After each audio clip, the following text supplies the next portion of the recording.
তো সে গ্রন্থ পড়ছি, তখন দেখি মাঝে মাঝে ওইসব শ্লোক আসছে। তাহলে তো মঠের লোক যখন বলছেন তখন তো শাস্ত্রেরই কথা, সাধারণ কথা নয় তো। তারপর যখন গরুড় পুরাণ পড়তে আরম্ভ করলাম, তখন দেখি কি তো গরুড় পুরাণের শ্লোক রেফারেন্স দেওয়া আছে, 3-4 চ্যাপ্টার অধ্যায় সব নীতি আদর্শের শ্লোক।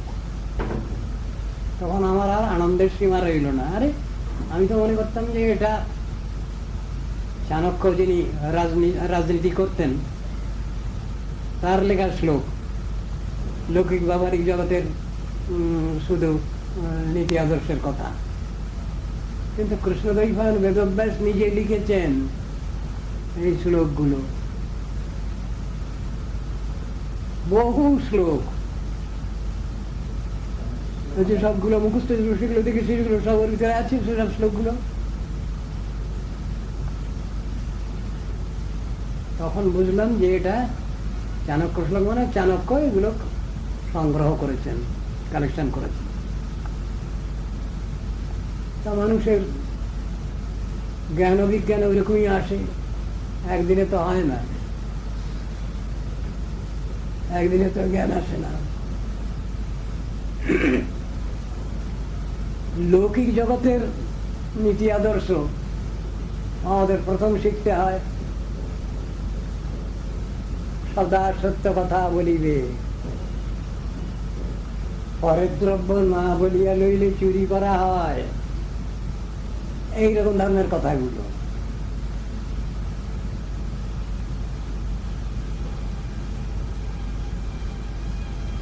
গুরু মহারাজ এক জায়গায় এসেছিলেন ধর্মসভায় বক্তৃতা করতে, তার সঙ্গে অনেক ব্রহ্মচারী সেবকগণ এসেছিলেন, কিন্তু আমার সেদিনে আসবার সুযোগ হয়নি। জায়গাটার নাম হলো এই জিরাটের পরের অধিকার স্টেশন বলাগড়, শ্রীপুর। এইখানে গুরু মহারাজ এসেছিলেন ধর্মসভায় বক্তৃতা করতে। খুব অনেক বড় বড় পণ্ডিত সব ছিলেন এবং সব সম্প্রদায় ছিলেন। সাধারণ মানুষ হিন্দু বলতে বৌদ্ধ জৈন এদেরও ধরে, তারাও সব প্রধান প্রধান ব্যক্তি সব হাজির ছিলেন। সকলের শেষে গুরু মহারাজের বক্তৃতা হয়েছে এদের হয়ে যাওয়ার পর, প্রায় 2 ঘন্টা 2 ঘন্টা এরকম। গুরু মহারাজের কাছেই শুনেছি নবদ্বীপে, ওইখানে বৌদ্ধ ভিক্ষু এসেছেন, তিনি ধর্মের কথা বলছেন, ওই সদা সত্য কথা বলিবে, পরের দ্রব্য না বলিয়ে রইলে চুরি করা হয়।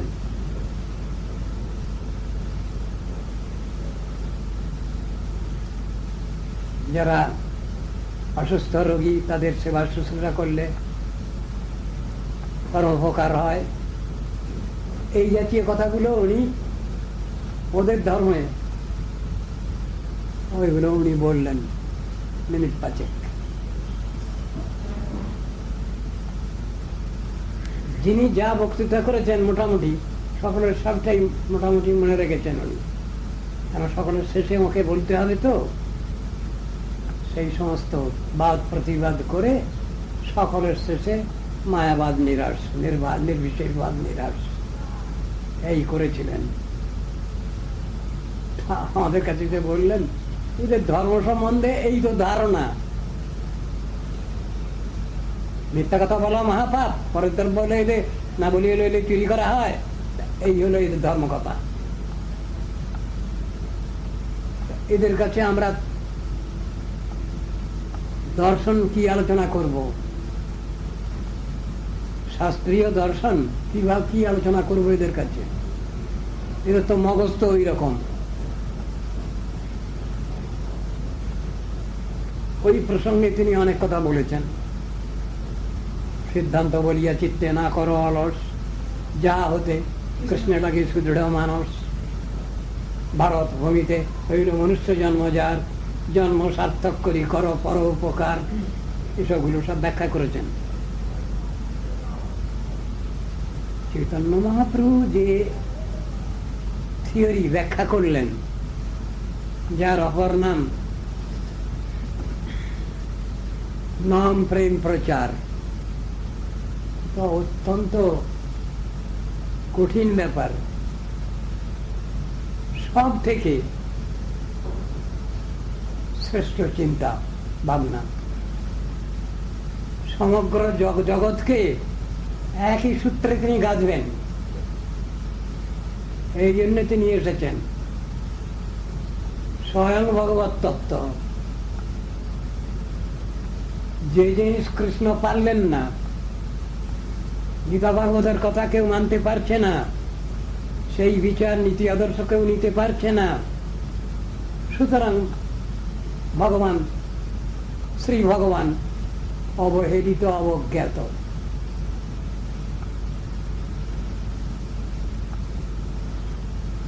ছাড়বার পাত্র নন।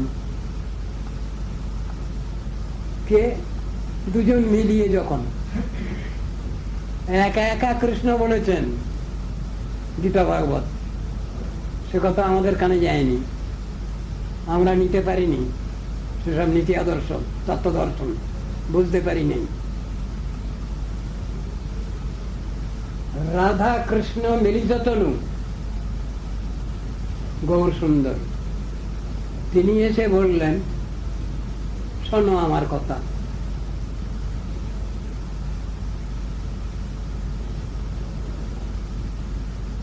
তোমরা সবাই কৃষ্ণ ভজন করো।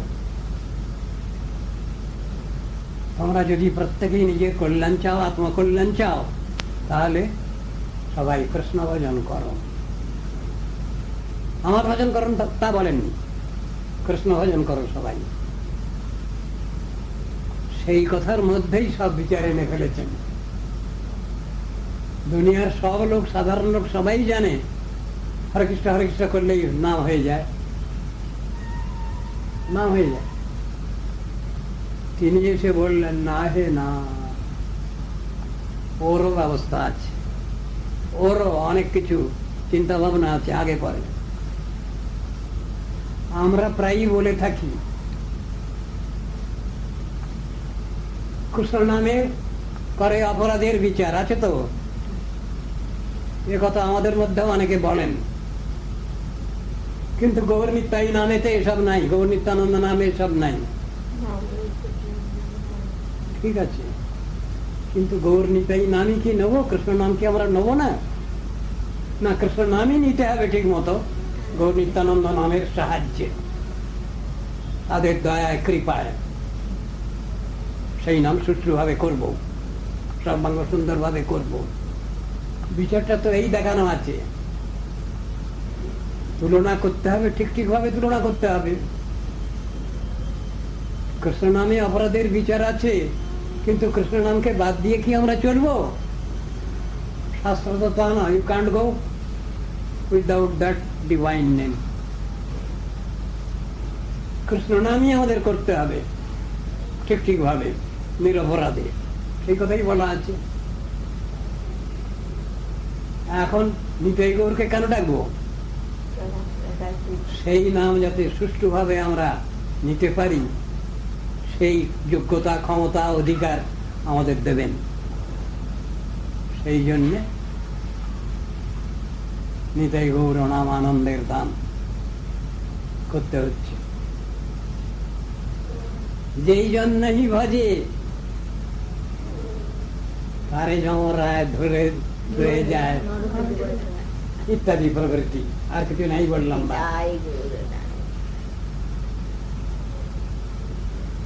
ওটা তো আমার জন্য আগে, আমি আগে অপরকে বলতে যাব কেন? আমি পারছি না, হতভাগা বোকা, হতভাগা। আমার কবে সেই অবস্থা হবে? আমি কবে শুদ্ধভাবে সেই নাম উচ্চারণ করব? আমাকে নিয়ে তো পড়তে হয় প্রথমে, না আগে অন্যকে নিয়ে পড়তে হয়? নিতাই গৌর নাম আনন্দের ধাম।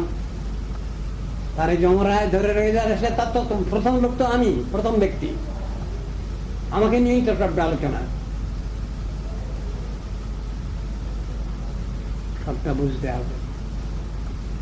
আমাদের উপরওয়ালা গুরুবর্গ মহাজনগণ যত আছেন, সকলের হরিকথার মধ্যে, ভাগবত ব্যাখ্যার মধ্যে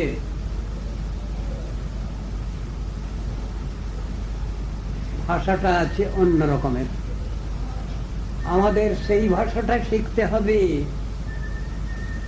সেই ভাষায় আমাদের কথা বলতে হবে, সেই ভাষাটা আমাদের বুঝতে হবে। বলে কি ভাষা ওটা? নাম কি? গৌড়ীয় ভাষা। গৌড়ীয় ব্যাকরণ একজনে লিখেছেন, আপনারা শুনেছেন কিনা? যদি না শুনেছেন তাহলে জেনে রাখুন, গৌড়ীয় ব্যাকরণ বলে একটা ব্যাকরণ আছে। সেই ব্যাকরণ লিখেছেন কে জানেন? পরম নাস্তিক, মহানাস্তিক একজন সেই ব্যাকরণ খানা লিখেছেন। তার নাম হলো রাজা রামমোহন রায়। তিনি লিখেছেন গৌড়ীয় ব্যাকরণ খানা। তিনি নিজে কিছু মানেন না, ঠাকুর কিছু মানেন না,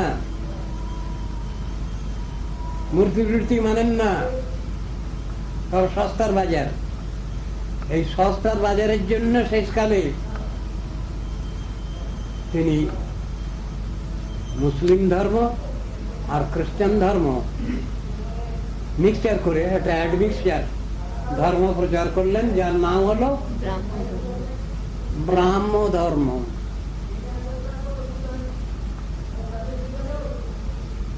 সে গৌড়ীয় ব্যাকরণ আমরা মানি না, আমরা মানি ছিল জীব গোস্বামীর ব্যাকরণ, হরিনামামৃত ব্যাকরণ, যিনি আমাদের দেখালেন, শিখালেন যে ভগবানের নাম কীর্তনের মধ্যে দিয়ে ব্যাকরণ আলোচনা করো, ব্যাকরণ পড়ো, কিন্তু ভগবানের নাম কীর্তনের মাধ্যমে হবে ওটা। কচটা তফা হরি কমলানি, খচটা তফা হরি খড়গা, গজটা তফা হরি গদা, গজটা তফা হরি ঘোষা, মূর্ধন্য হরি বেনবা।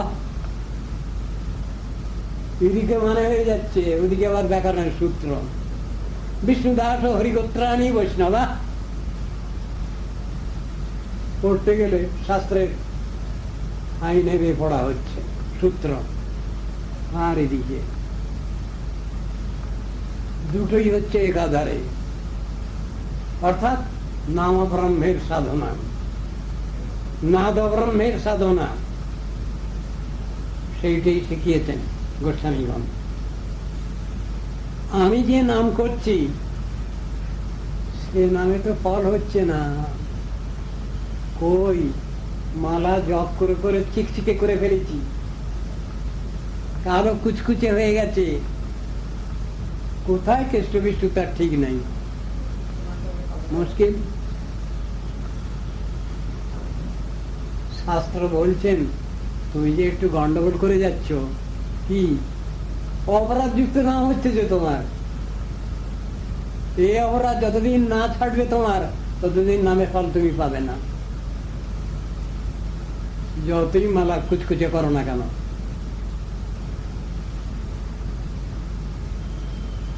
গোড়ায় বল হচ্ছে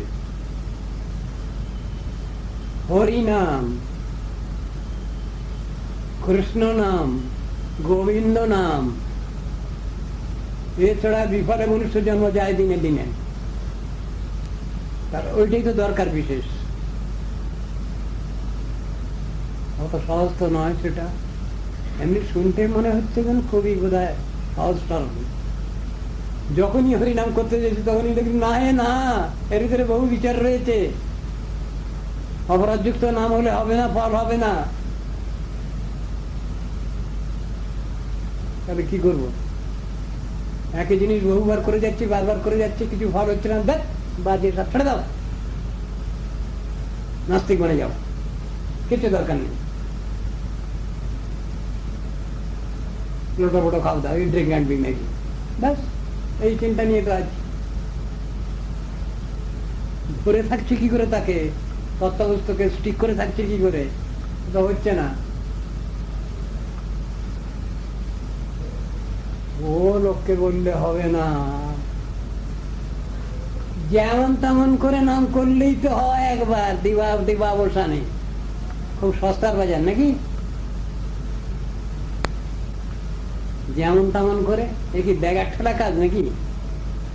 যেমন তেমন করে একবার দিবাবসানে কেষ্ট বিষ্টু বললেই হয়ে যাবে, অত সহজ? তাহলে সব মুনি ঋষিরা সব বোকা ছিলেন সব, তাদের এত কষ্ট সাধনার এত পরিশ্রম কি দরকার ছিল, যদি এতই সস্তার বাজার?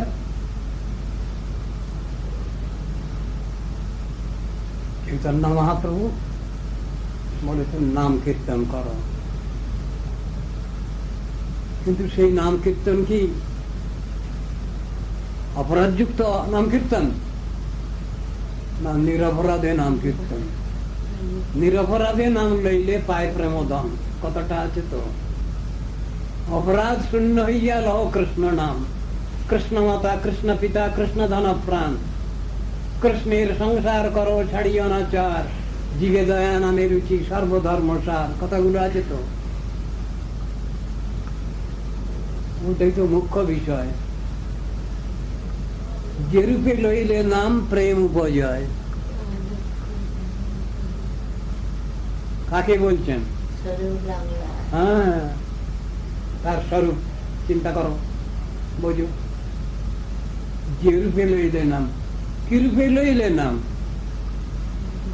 নিরপরাধে নাম লইলে পায় প্রেমধন, কথাটা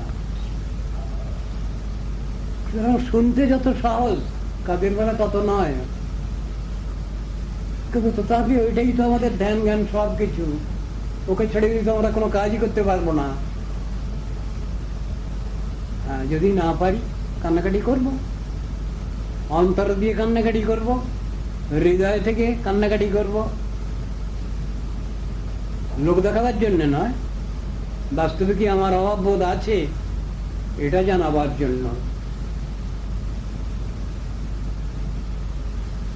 সব কথাগুলো তো শাস্ত্রে এইরকমই আছে। হরে কৃষ্ণ, হরে কৃষ্ণ নোটিস, এরপরে আর কিছু বলার নাই। আজ এই কথা থাক।